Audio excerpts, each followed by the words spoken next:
Hello and welcome everyone to another morning together. Me and you and your cousin too. It's HBCU Game Day Saturday. I'm Tolly Carr in Atlanta getting ready for kickoff across the HBCU landscape today. Our very first kickoff is at 12 noon, so let's get right to it. Let's jump into that SIAC schedule. Still collecting those checks this week for the most part. We got Houston Baptist at Prairie View A&M later this evening.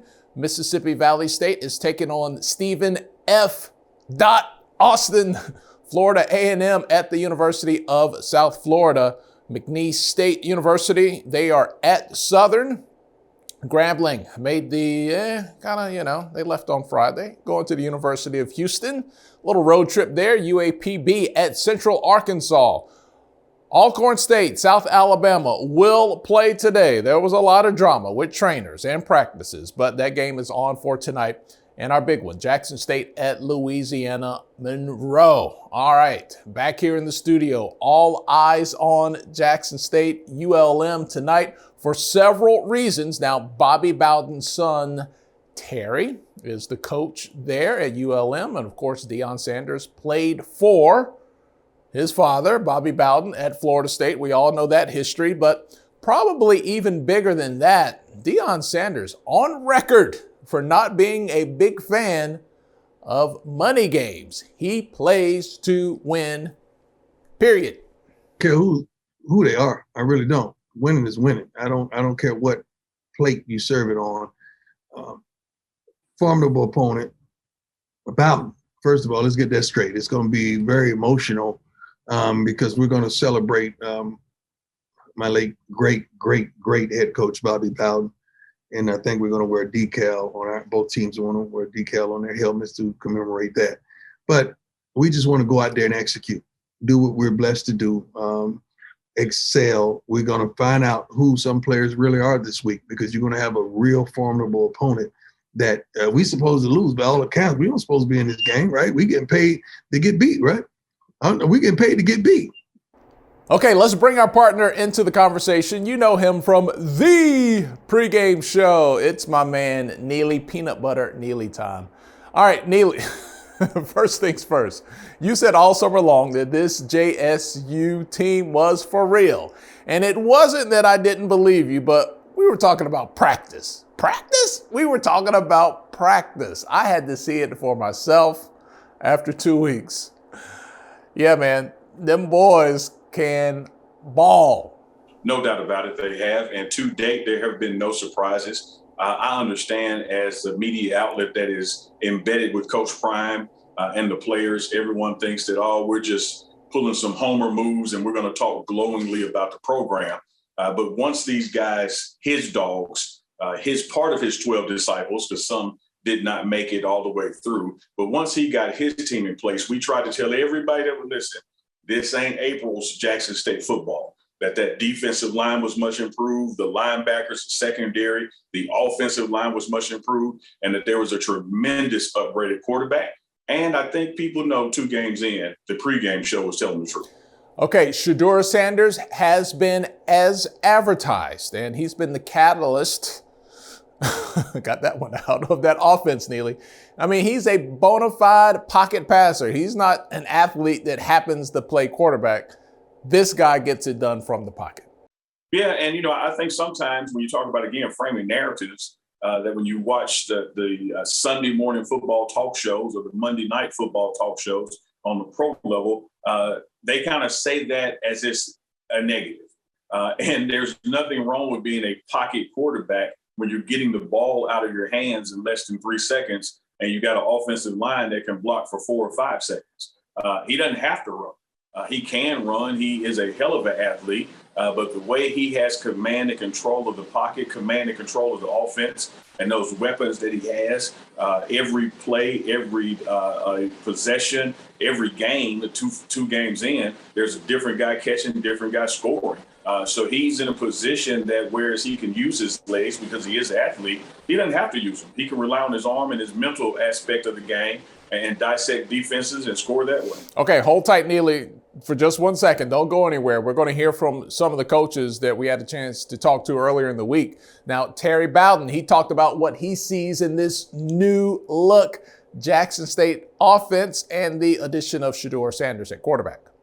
Their team would remind me of any group of five team out there in the way the talent was. The infusion of talent they got out of the portals it was extraordinary. I thought for the FCS level of play and the number of players that they got, and they'll be very, very talented football team.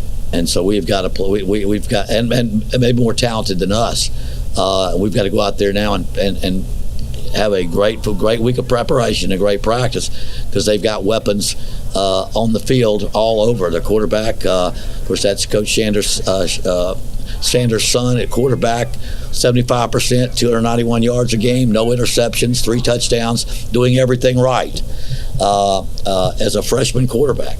And they like to throw the ball, and they've got three or four receivers that they'll go to mostly, but they'll mix it around, throw it to a lot of people. They got Nilo Lanier, who transferred to Alabama, is a very good receiver, is the one they had there, because Warren Newman and Javante Rucker are all three guys catching a lot of balls, and they are very good in the receiving standpoint. Their running back, Peyton Pickett, they haven't run the ball that much. They've been so committed to passing in their first 2 games. But Pickett, their tailback, averages about 4.5 yards a carry. They just they have decided not to run it very much in those 2 games. And we'll be interested to see how they will work against us. I would imagine with the way Kentucky threw it on us, there'll be a good chance we better be ready for some passing attack against Jackson State to come there against us. Okay, still hold tight, Neely. I want you to chime in after we hear from Coach Deion Sanders. He talked earlier this week about raising his sons, to play at that professional style level. Every position in FCS or as well as HBCU say they want to go to the next level. Well, the only guy that's doing that foolishness at the next level is Lamar Jackson, and because he's one of the best ever that can throw the ball as well as run the ball effectively.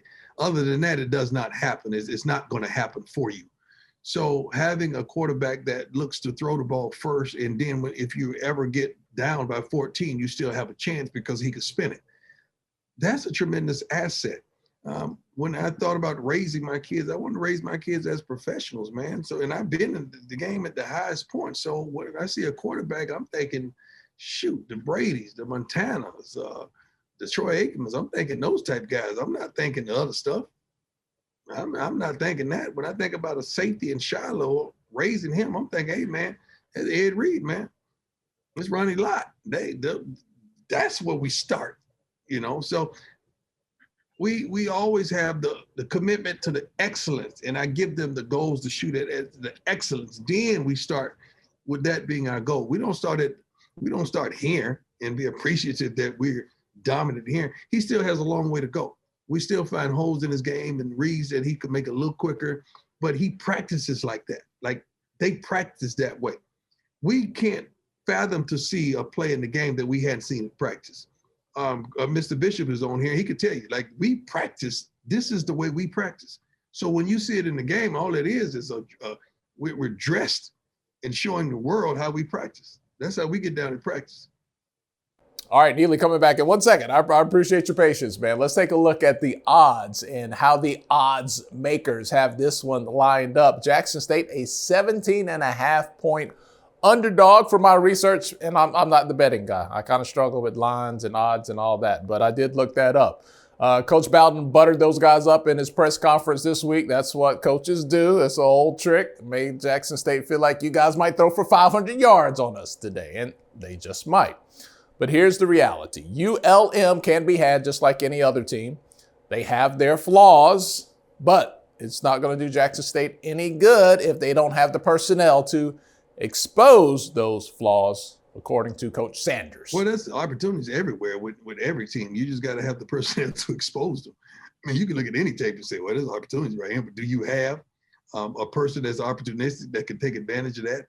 I like what we have, man, and our guys are still growing. I think we brought 3 guys defensively that didn't even make the trip week 1. We brought a few more guys offensively that didn't make the trip week 1. So we're still adding because they got to earn it in practice. And if they don't practice, they're not going to play. And they don't perform well in practice, they're not going to start. That's how we go about our practice and the thought process of building up to Saturday. Saturday starts today, man. Don't start on Saturday. It starts today. All right, Neely, we're going to finish it. We're going to bring it home with you, man. Peanut butter Nelly time. How big will this be, Neely, if Jackson State gets the win later tonight? When Jackson State wins this weekend, it's going to play out very big and immediate. This is one of those things, man, when you call it in Vegas, you're kind of playing with house money. The world is not going to end if the Tigers come up short, but it will send a hell of a message about the direction of this program and the leadership of Coach Prime and what he's put together should the Tigers win this ball game. So I think they're going to play lights out, going to play fast, going to play smart, tough, and disciplined, and do all the right things that it takes to play on the road at a bigger conference, at a bigger school, and come back to Jackson to win. I think it'll bode well for everything that's taking place and as we try to level the playing field for all HBCUs starting here at Jackson. Okay, that's my man Neely. Check those guys out at the pregame show. You can find it online. Eddie George working on leveling that playing field at Tennessee State, but he still has a way to go as he gets acclimated in his first season. He makes his coaching debut at home today in the same stadium where he starred as a player, Nissan Stadium in Nashville. Tennessee State kicking off against Kentucky State this afternoon. All right, let's get back to the money. Must be the money. Broderick Fobbs, head coach at Grambling State. He gave a little, kind of different perspective. There's different ways to look into this. Look, they were in a game a few years ago against Arizona, I think it was. And they were in it late. And, you're kind of looking at it thinking, they might win this game. But he had a tough decision to make with his quarterback who got a little dinged up. Maybe if it was a SWAC game, he could have went back in. He kind of tells us you can win and lose in these situations. And that's really what the goal is to keep everything in its proper perspective, to play hard, to try to win the football game and go at it to win the football game, but also keep the mindset that, you want to make sure, that you're keeping everything in the proper perspective because there's also bigger fish, that happens later on. I remember vividly, in that particular ball game, our quarterback got hurt early in the second quarter, and he wanted to go back in the game. We were in a situation to win the game, but we just felt there was bigger fish to fry. And, we held him out because we were playing a really good SWAC opponent the next week. And we wanted to make sure we were prepared, for that particular game. And we had felt we had learned everything we needed to learn, coming out of that ball game. All right, thank you, Coach Fobbs. Good luck to the G-Men today. Later today is the Battle of the Real HU, actually coming up really soon here. Howard and Hampton. This game will be televised on the NBC Sports Network. Battle of the Real HU, 12 p.m. kickoff. And officially, the game is called the Truth and Service Classic. If you're trying to be all correct and stuff, it's at Audi Field in D.C. Great name there. Hopefully, it'll be an even greater game. And we are just getting started here on HBCU Game Day Saturday. Last weekend, Clemson and South Carolina State got together on the field. We'll kind of give that game to Clemson. But more things happen on the field than just football. The band has to get out there as well. And let's say the 101 gave a few music lessons in Death Valley.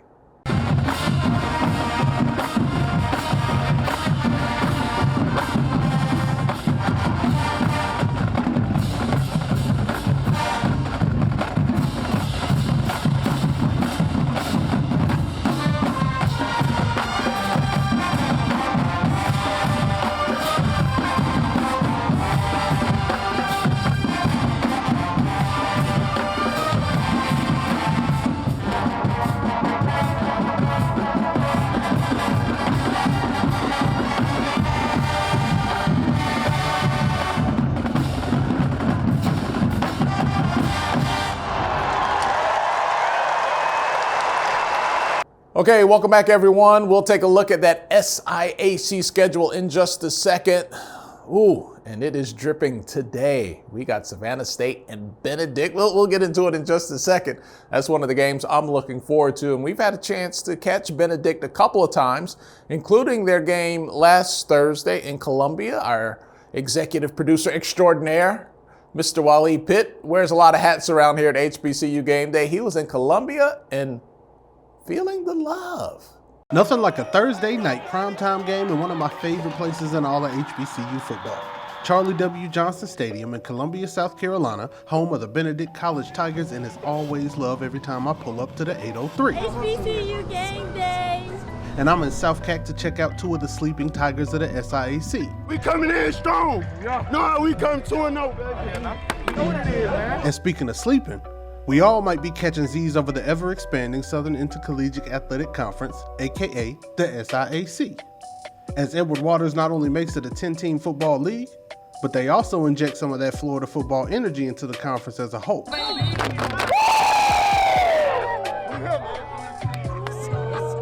Real Florida boy in the building. Bryan County, Lauderdale, yes sir.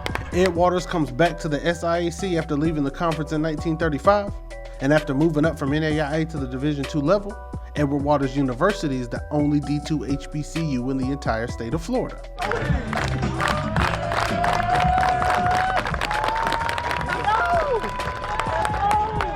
And the Tigers from Duval came to Columbia to show a national primetime audience that sleeping on Edward Waters might not be the move. And while they did fail to get into the end zone, Edward Waters had their chance.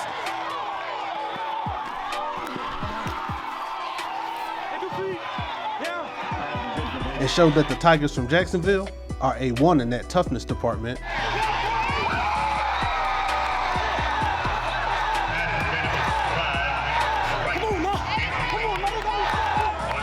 But it was prime time in Columbia, and the Benedict Tigers came to ball out. Eyes up. Set, hit. Yeah. Quick. Set, hit. Yeah. Quick. Yeah. Set, hit. Yeah. Set, hit. Third step. Put it all together. Set, hit. Yeah. And the Benedict Tiger Marching Band of Distinction came to show out.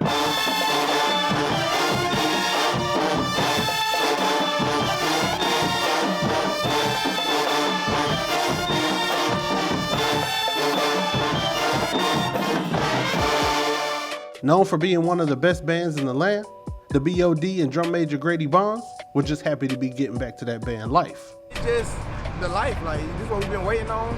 It's one thing being online, can't really do stuff like face to face with people, but you know, as a band's men actually, this is what we look forward to every year, every day, man. This is really what we do. And for the triple threat marching band from Edward Waters, they brought that Florida thing up north and put on for my smaller numbers HBCU bands.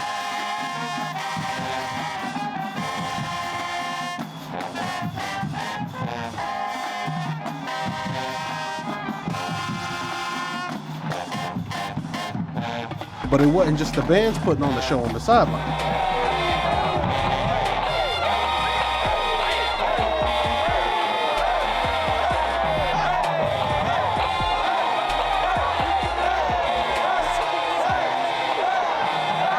Benedict College head coach Chennis Berry led a live wire pack of Tigers into what turned out to be a 44-3 blowout win for BC.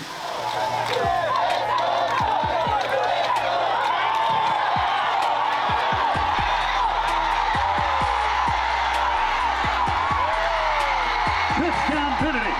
Touchdown Kashawn Presley.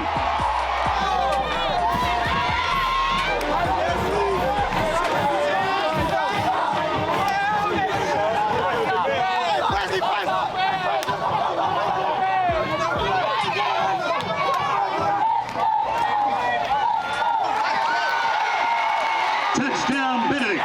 Touchdown Omarion Colby.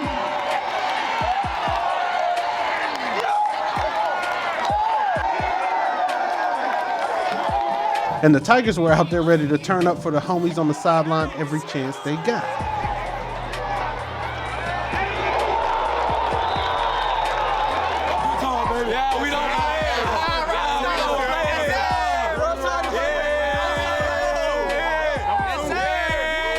And even though the Tigers were turned, the coaching staff made sure they stayed on point and knew who they were.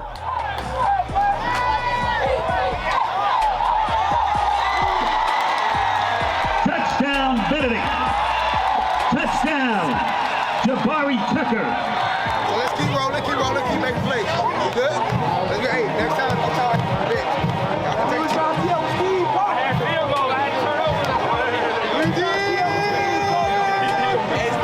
Hey, Steve. Head out. Hold on.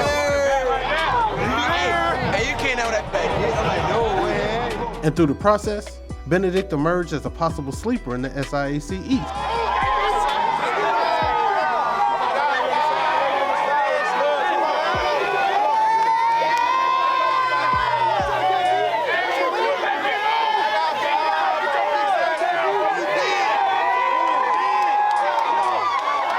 Big Sev, you had a big day. What was working for you? My line protected real good.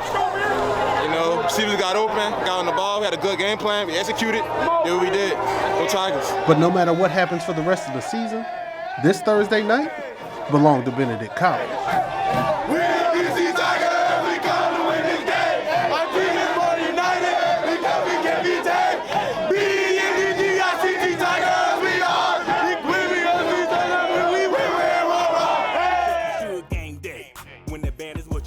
Everybody here is cheering, all your worries disappearing, y'all, it's game day.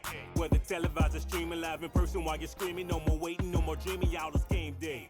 When the band is what you hearing, everybody here is cheering. Okay, our week 3 schedule this weekend. Clark hosting Shorter, the Marauders out of conference at Shaw U, back in my hometown, Raleigh. Kentucky State University, take a big bite. Tennessee State on dock. Edward Waters making the trip to Tuskegee. And Miles at Morehouse. A lot of talking. Going to be a lot of chirping there. Lots of talk between those two school bases. That'll be a fun weekend on social media. Miles at Morehouse. Livingstone and Allen going to get it on. I like this one. Benedict, Savannah State. We'll learn a lot from that game. And how about this? Good luck, Albany State. Valdosta is tough. Go get them, Rams. Okay, we have a cool partnership with the SIAC, bringing you those scores, highlights, and news each week. You see they get their own fancy graphics, man. It's a vibe. It's a thing. It's a move. We can do that with other people. I'm just saying. But HBCU Gameday presents This Week in the SIAC. We drop it every Wednesday on our platforms as well as platforms owned by the SIAC, the conference. So make sure in one of those two places that you do check us out. All right. Albany State. Big game tonight. Valdosta State. Valdosta State has put in their work on some other HBCUs already this year. Virginia Union, Savannah State. They got the business. Will Albany State step up and represent tonight? A little tight battle with their neighbors. Coach G from Albany State gives us the scoop. Coach Gardenia from Albany State University. Coach G, man, the pandemic has just wiped out all of our interaction. I've missed you 2 falls in a row. Normally see you at Media Day. We're together now doing a little Zoom, man. How have you been? Well, I've been good, and I have missed you too, and I have missed HBCU Gameday here. You know, but it's great to see you. Jealous of the background you got going on there, man. That's a sweet looking studio, and man, just glad to be on the show. Only the best for you, Coach. You guys are off to a pretty good start, man. 2-0 so far. You had your quarterback, your punter, picking up SIAC Player of the Week awards. But I've been around the SIAC long enough, Coach, to know the championship is not delivered in September. Maybe about mid-October, we might have an idea. But so far, so good for you guys. Yeah, we're happy to be off to a good start, and real proud of Deontay Banu, our quarterback, winning the Conference Player of the Week, and then Gabriel Belinas, winning the Special Teams Player of the Week. So we're just trying to get better every single week, and kind of stay internally focused and keep competing. What is it like just to be back out there, man? You guys, like everybody else on the Division II side, missed last season. It's been a big break for a lot of schools. You got 2 games under your belt. How has it just felt to be back on the sidelines, coaching your players and being back in the mix? It's like therapeutic, Tolly. You know what I'm saying? I was about to have to be admitted. I think my wife was about to put me in a car and take me to coach's therapy or something. So it's fall camp was great. I mean, it was hot. You know, it's South Georgia. I mean, we're melting out there, and I just didn't have a care in the world. I said, hey, bring on the heat and bring on the long days and the grind. And, man, it's just been great to be watching first and second down again and formulating the plan and trying to get our guys better and kind of going through the ebbs and flows and the ups and downs of a season and a game. You know, I'll be honest, I felt a little rusty that first game out there. I was like, golly, this is what, you know, situationally here, you know, how do we adapt and do some things. And but hopefully we're getting a little bit better even as a staff. I know our team is getting better every week. Coach G, were there any like maybe little small nuances of the grind that you had become accustomed to and maybe even taken for granted over your career that once you missed it and you got back in it, you just had a newfound appreciation for? Yeah, well, I definitely feel I felt for 3 weeks I have felt behind because you just kind of lose the speed of how and the urgency of which you have to operate from week to week. And so it's been great to kind of get back in coaching shape and just kind of operate on, you know, on some a few hours of sleep, but also just getting a whole bunch of things done and man, moving on to that next opponent. You know, you say the 24-hour rule, you know, for a savor and a win, but it feels like it's been the 20-minute rule to get to the next opponent. So it's been good, it's been exciting, but it's also been an adjustment. Well, I'll tell you what, you talk about your next opponent. Albany State has their hands full. Valdosta State on tap this weekend. And I've got to give credit to Valdosta State. Look, we have a lot of conversations, Coach, about, you know, HBCUs getting their fair shot and making it to the playoffs and how are they ranked. Valdosta State has been on an HBCU tour to open the season. They gave Savannah State a shot. They gave Virginia Union a shot. You guys get your shot this weekend. I know you're excited, man, but that's a tough. I mean, it doesn't get much better in D2 than Valdosta State. Yeah, I mean, they've kind of been, one of the standard programs, you know, for a long time. You know, when you score 50 points these days, they call them 50 burgers offensively. So they've had 2 50 burgers in a row on these two teams. So, you know, we're excited to play. You know, it's definitely the best team we've played so far. And, you know, it's a big game for us for 2 reasons. It's the next game, but then it's also, you know, an hour and a half down the road. And we've played these guys a bunch of times, and we know half their team, and half their team knows our team, and they're all high school teammates, you know. We go watch a prospect. There's a good chance that there's going to be a Valdosta State Blazers coach there. So good people. And hopefully, you know, it's an exciting game, and hopefully we can get ready to play. Well, when you look at your team and how they match up, are there any keys that really stick out or things that you feel like will give you a good shot if you can execute well this weekend?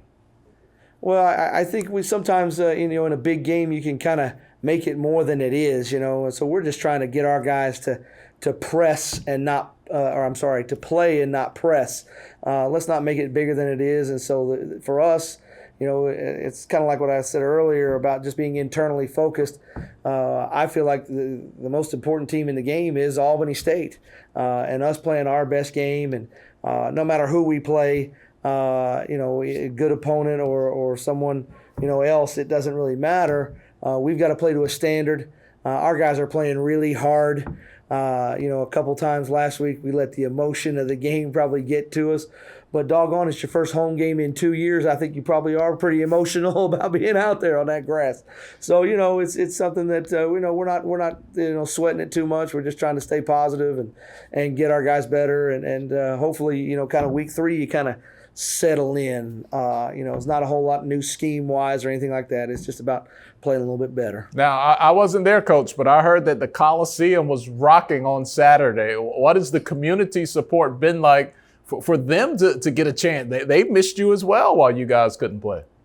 Well, there's no doubt. I mean, everybody was just so happy to be in the stadium and hear that, you know, hear the band play and see the guys in royal blue get out there and touch that ram head and get on that field that is, you know, seeing so many great teams and players. And I turned around halfway through the first quarter and said, holy crap, this is like a sellout.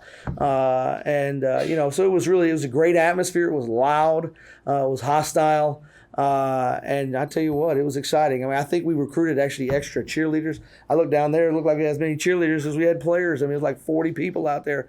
And so it was just exciting for everybody involved, and especially for the community of Albany and just all the alums and the greater Albany State community. God, you talk about cheerleaders in the crowd. How much have your kids grown? You know, the last Albany State game I went to, your kids were like playing with trucks in the stands, you know, kind of halfway paying attention to the game. Coach, they might be driving by now. How big are your kids? Well, we finally graduated from playing with trucks to playing football during the game. You know, they still, you know, my wife still keeps them up there on that hill, but I think we did a little tackle football, and one of the shorter players got kicked out of the game for targeting, and my 6-year-old, we're talking my oldest son, he got in a fight, and my 6-year-old goes, no, he did targeting. And I said, you know what targeting is? He goes, yeah, leading with the crown of your helmet. And I was blown away. I'm like, this kid's 6 years old finally, you know, so we got one that's locked into the game, you know what I'm saying? So my guys, you know, my wrestling is kind of a full-time occupation in our home. And so, you know, it's we notice the players are getting a little scuffle every now and then. Oh, man, beautiful family. I always love to see them in the crowd supporting you. That's a great thing. Go back to Valdosta. One more thing, Coach. I know you're not into the politics of it all, but out of conference wins, I mean, whoever can get them within the SIAC, that's a big boost for the conference, right? Sure, no doubt. I mean, that's why we scheduled 3 Gulf South teams, you know, and that's why we went over there to Mississippi College and played, and had Shorter come down here, and you know, really try to do a good job of increasing not just the Albany State brand, but the brand of the SIAC by playing good out of conference teams, and obviously Valdosta is as good as anybody.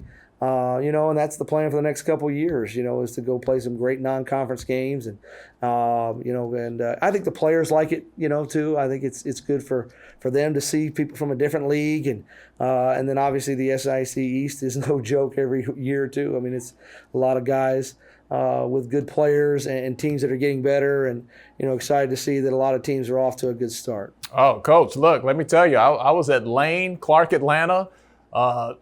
Lane had 3 touchdowns in 5 minutes. Clark Atlanta made a comeback. There was a bunch of beef eaters on the field. It's not going to get easy for you at any point during the season from week to week. Not at all. There are no off weeks with any, the opponents in our league, and so it's pretty. This is kind of like preparation. You know what I'm saying? You play your non-conference to get prepared to go play the conference and strap it up every single week. All right, he's Coach Gardenia from Albany State University. He's back in the saddle. His wife has kicked him out of the house. He's back in the office, back on the sidelines. Coach G, it's so good to catch up with you, man, and I hope to catch you guys in person before too long, before the season gets away from us. And best of luck to you guys this weekend. Got a big game against Valdosta. Well, thank you very much. And anytime you're in town, Talia, you got the personal invitation. We'll give you a headset, you know what I'm saying? We might give you a position out there. Say, coach them up, all right? I can coach the water boys. Hey, get them a drink. Get them a drink. That's right. All right, Coach G, Albany State. It's HBCU Game Day. Thanks for hanging out with us. Thanks for having me on. Okay, let's get into today's MEAC schedule. Hampton, Howard, we've talked about that. Morgan State at Sacred Heart, 1 o'clock kickoff. Winston-Salem State, North Carolina Central, rivalry renewed after some time away. Elizabeth City State at Norfolk State, Delaware State at East, Tennessee State, and tonight, South Carolina State looking for the upset special on the road at New Mexico State. Robert Massey, head coach, Winston-Salem State University. He's a former North Carolina Central Eagle. That's where he played his ball collegiately. He had a nice career in the NFL. But when he goes back to Durham tonight, it is all about those Rams. Now, of course, WSSU is the underdog. They are a Division II school, even though Central used to be and they used to play. Yeah. Okay, they're still going to be the dogs. But do not tell that to Coach Massey. He's not trying to hear it. Well, it's exciting. Again, I mentioned it earlier. This is really an unofficial classic. You know, years ago, date back to my days in the 80s when I played against WSSU as a student at North Carolina Central. We had big crowds. You know, you get bragging rights. It helped from a recruiting standpoint, and it helped promote both universities around not only just the state of North Carolina, around the world. So with that being said, we're looking forward to going home and winning, showing everybody that I've grown up and I'm trying to do well and represent well. But again, you know, anytime you get a chance to go and compete against a place that gave you the opportunity for your start, it's fun, it's challenging, and you know, we look to go in and compete and win this game. Okay, more MEAC CIAA flavor this weekend. Norfolk State is going to be hosting Elizabeth City State. I personally think this one could get ugly and out of control, but coaches always have respect for their opponent. Dawson Odom's no different. He talked about what he might see and his team might see tonight against Elizabeth City State. You know, especially offensively, they have 2 or 3 guys that are very talented individuals that can make plays. And that's what we try to identify. Who are the playmakers and how do we go about game planning to make sure we know where they are at all times and how we go about taking away what they do best. And defensively, they fly around. They try to get 11 hats to the football. They play hard. And, you know, like I told our coaches and our players is that we're about focusing on us. Let's not beat ourselves. And that's what it's really all about every week. If you look at our penalties, they're a lot less than what they've been in the past. So far, we played 2 games. We've been 5 penalties or less. And that discipline is what we think will get us ready for the long haul. And that discipline is what's going to get us ready for our home opener and just playing really Spartan football. And that's playing fast, playing hard, and playing smart. If we do those things, we think we'll have a great chance on Saturday. Okay, no matter how tight or not tight the game is, it will be a great atmosphere up on the coast, Norfolk State and Elizabeth City. Coming back, setting you up for the rest of that CIAA schedule. When we come back, it's HBCU Game Day Saturday. Must be the music. Turning me on, must be the music.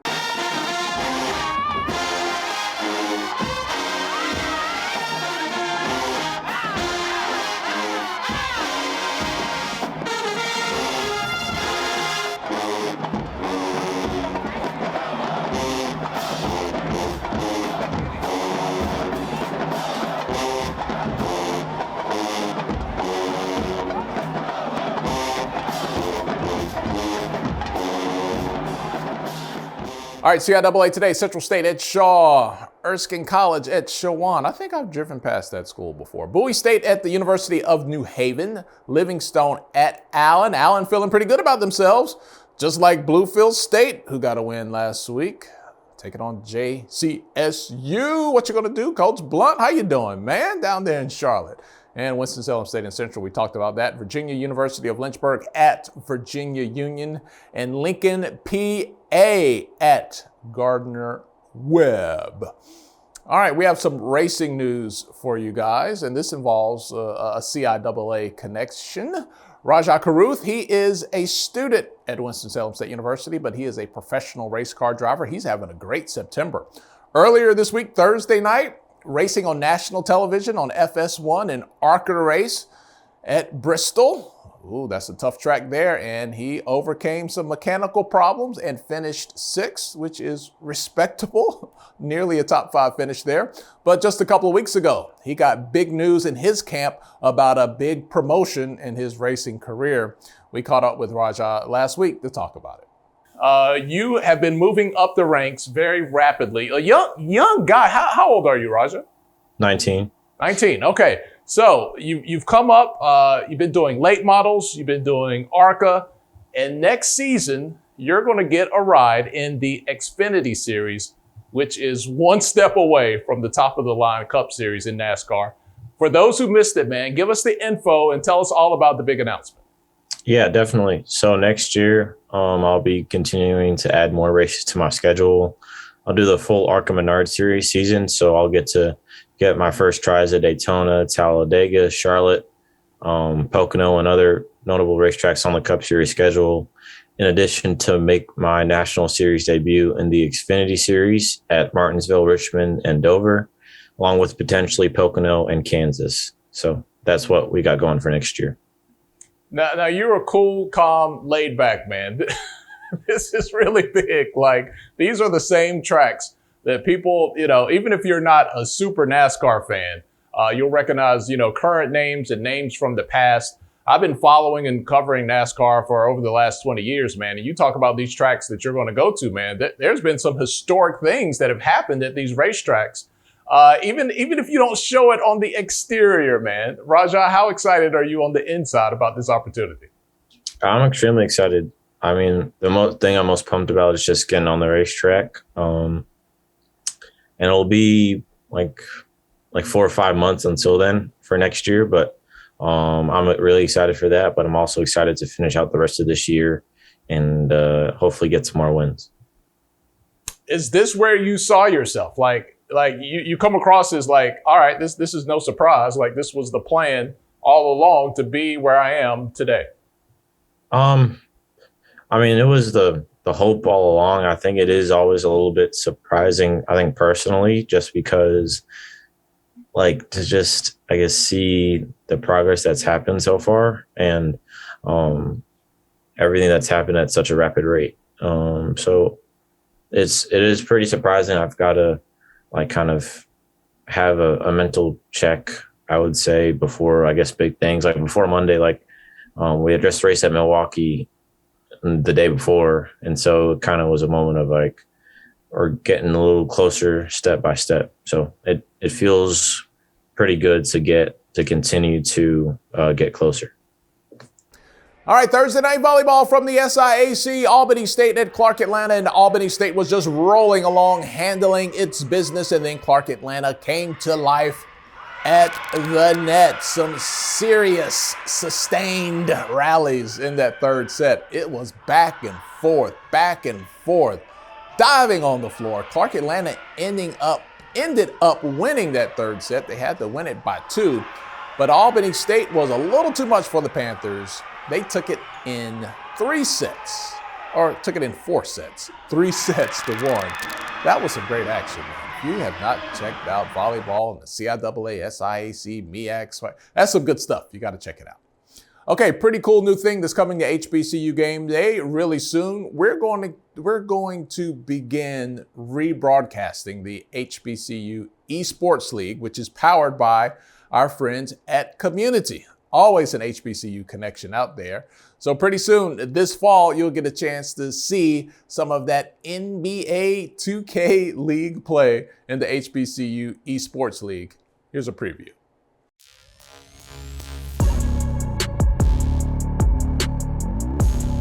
Hi everyone, I am Crystal Garner, also known as KG. Hey everybody, this is Karima Winter, also known as Supreme. What's going on, family? We are back for another episode of HBCU Esports League.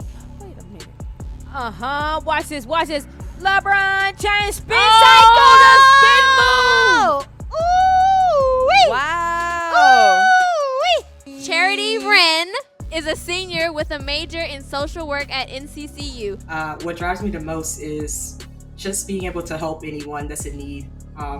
I love trying to bring mental health awareness to everyone.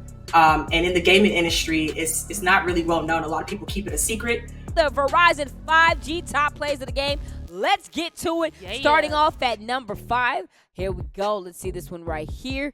Was from the first game. Yes, with Just Cool and Walk 71. Now, I was excited about this game because I originally picked the LA Clippers. Introduce you guys to the Jordan Wall.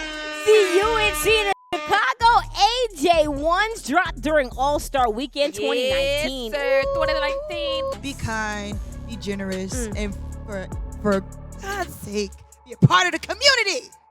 Let's go. All right, that's going to do it for HBCU Game Day Saturday. Lots of action, some potential upsets on the line. They got some money games, renewed rivalries. We got a mixed bag this Saturday, but it should be a good one. Make sure you stick with us at hbcugameday.com. We'll have scores, news, highlights, all just for you. Thanks a lot for hanging out with us. Enjoy the tailgate, the festivities, the TV, wherever you find yourself today. I'm Tolly Carr from Atlanta. Thanks for the company. We'll talk to you guys later.